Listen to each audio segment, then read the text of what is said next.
La ley de Ohm se llama así en honor a su descubridor Georg Simon Ohm, físico alemán de principios del siglo XIX.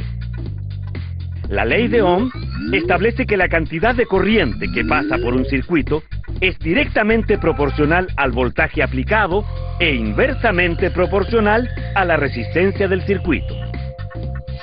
La ley de Ohm permite calcular la resistencia y el voltaje adecuados para cada circuito. La intensidad es igual al voltaje dividido por la resistencia.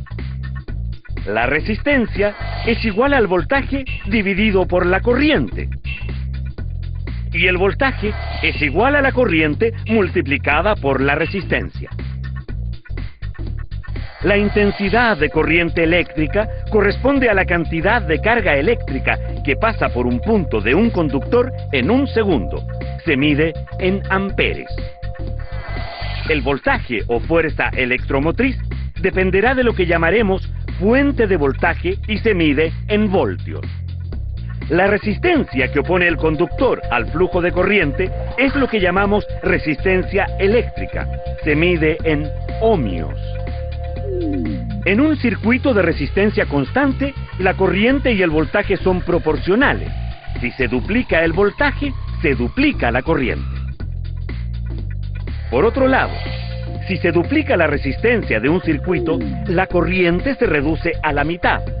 A mayor resistencia, menor corriente. La resistencia de un cable depende de su espesor, su longitud, de la conductividad del material del que está hecho y de la temperatura a la que se encuentre. La resistencia eléctrica es menor en los cables gruesos que en los delgados. Los cables largos oponen más resistencia que los cortos.